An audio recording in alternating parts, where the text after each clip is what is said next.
اور سعودی عرب کے شہر جدہ میں چمکتی دمکتی گاڑیوں کا میلہ سج گیا۔ 41ویں عالمی موٹر شو میں دنیا بھر کی 14 بڑی کمپنیاں شریک۔ شو میں 2020 میں آنے والی گاڑیوں کو پیش کیا جا رہا ہے۔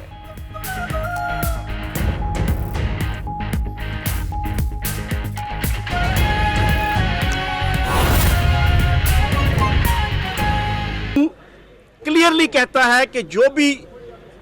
آرٹیکل 1 کے حوالے سے کردار ادا کرے گا، آئین کی منسوخی، آئین کی معطلی، اس کے ساتھ جو بھی شریک کار ہوگا، میں گفتگو کروں گا عوامی انداز میں، میرا مزاج بھی عوامی ہے اور میں عوام کو مخاطب کرتا ہوں تو میں وہ ٹیکنیکل انگلش کے ورڈز کم استعمال کروں گا، میں پبلک کی زبان زیادہ استعمال کروں گا۔ آرٹیکل 6 کا جو سب سیکشن 2 ہے، اس کے اندر لکھا ہوا ہے کہ جو بھی شامل ہوگا، سب سیکشن 2 ہے،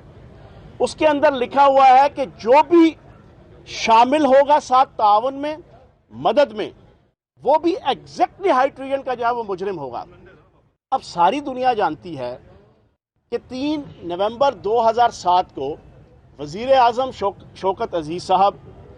وزیر قانون زاہد حامد صاحب، سیکرٹری لا، پوری کابینہ، گورنرز تمام، یہ سارے شریک تھے۔ گھنٹوں کی میٹنگ کے بعد فیصلہ کیا گیا کہ ملک کے حالات ایسے بن چکے ہیں کہ حالات آگے نہیں چل پا رہے، تو اس کے لیے وقتی طور پہ جو ہے وہ ایمرجنسی نافذ کرنی پڑے گی اور ایمرجنسی کی صورت میں آئین کو معطل کرنا پڑے گا۔ تو اب سارے اس بات پہ بھی حیران ہیں کہ ایک فرد کو چوز کر لیا گیا اور آرٹیکل 6(2) کے اندر جو کلیئر کٹ لکھا ہوا ہے کہ جو ساتھ شامل ہوگا، اور میں ایک عوامی انداز میں ایک بات کر دوں، اکیلے تو مرغی انڈا نہیں دے سکتی۔ یہ کس طرح ہو سکتا ہے کہ پورے کا پورا آئین توڑ دیا جائے اور آئین توڑنے میں جو ہے نا اکیلا ایک فرد جو ہے وہ شریک ہوگا اور باقی کوئی فرد بھی اس کے ساتھ شریک نہیں ہوگا؟ تو ایک تو یہ دوسرا سوالیہ نشان جو پبلک کی طرف سے ہے اس فیصلے کے حوالے سے کہ کدھر ہے شوکت عزیز صاحب، کدھر ہے زاہد حامد صاحب،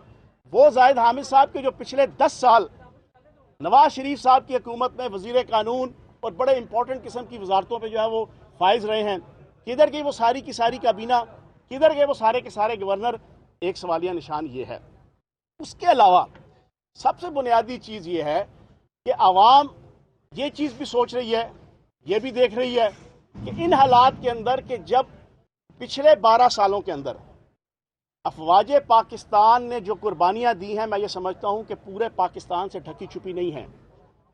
اسپیشلی پچھلے 18-19 سال وار اینڈ ٹیرر پہ، لیکن خصوصاً پچھلے 12 سالوں میں افواج پاکستان کے افسران نے، جوانوں نے، جنرلوں نے، کرنیلوں نے اپنے سینے پہ زخموں کے پھول سجا کر جس انداز سے پاکستان کو دہشت گردی کی عکاس بیل سے جان چھڑا کر آج امن اور سکون کے اندر لے کر آئے، ان حالات کے اندر یہ بھی پوری پاکستانی قوم گواہ ہے کہ پچھلے 12 سالوں میں 1 نہیں، 2 نہیں، 3 نہیں، 4 نہیں، 10 ایسے موقع آئے، میمو گیٹ سکینڈل سے لے کے پاناما سکینڈل سے لے کے 20 ایسے موقع آئے کہ پوری دنیا یہ انتظار کر رہی تھی کہ آج ماشاء اللہ لگا یا رات کو ماشاء اللہ لگا، لیکن یہ ساری دنیا جان گئی کہ پچھلے 12 سالوں میں اگر اس ملک میں جمہوریت کا، جمہوری سسٹم کا، جمہوری نظام کا اگر کسی نے تحفظ کیا ہے تو وہ پاک افواج اور اس کے جو سربراہ آئے تھے وہ اس بات کے اوپر متفق اور متحد تھے کہ اب اس پاکستان کے اندر کوئی ماشاء اللہ کا کوئی قانون جو ہے وہ متحمل پاکستان نہیں ہو سکتا۔ ان حالات کے اندر کہ جب افواج پاکستان اتنے اچھے طریقے سے اپنے سارے معاملات چلا رہی ہوں اور پاکستان کے اندر امن اور سکون کے حوالے سے اپنا کردار ادا کر رہی ہوں، تو تب بھی جو ہے وہ میں سمجھتا ہوں کہ تھوڑا سا جھٹکا لگا کہ صرف ان کی ادارے کے ایک فرد کو تو جو ہے وہ پک اینڈ چوز کے تحت جو ہے وہ نکال لیا گیا اور باقی آرٹیکل 6(2) میں جو لوگ آتے تھے ان کو جو ہے اس میں شامل نہیں کیا گیا۔ یہی وجہ ہے کہ آج پورے پاکستان کے اندر سوشل میڈیا دیکھ لیں، الیکٹرانک میڈیا دیکھ لیں، آج پنجاب یونیورسٹی کے اندر، تعلیمی اداروں کے اندر اگلے 3، 4، 5، 6 دنوں میں آپ کو نظر آئے گا کہ لوگ پرویز مشرف صاحب کی حمایت میں نکل رہے ہیں۔ یہ تو ایک قانونی اس کا جو پہلو ہے۔ دوسرا پہلو آ گیا اخلاقی اور معاشرتی اور سیاسی۔ میں یہ پوچھوں گا کہ پوری پاکستانی قوم جانتی ہے، یہی پرویز مشرف ہیں، نومبر 1979 میں خانہ کعبہ کے اوپر، بیت اللہ کے اوپر حملہ ہوا، دہشت گردوں نے حملہ کیا، 7-8 دن خانہ کعبہ میں ہزاروں لوگوں کو بلکہ 1 لاکھ سوا لاکھ کے قریب افراد کو جو ہے وہ یرغمال بنا کر وہاں پر جو ہوا، اس وقت سعودی عرب کی تمام فورسز جب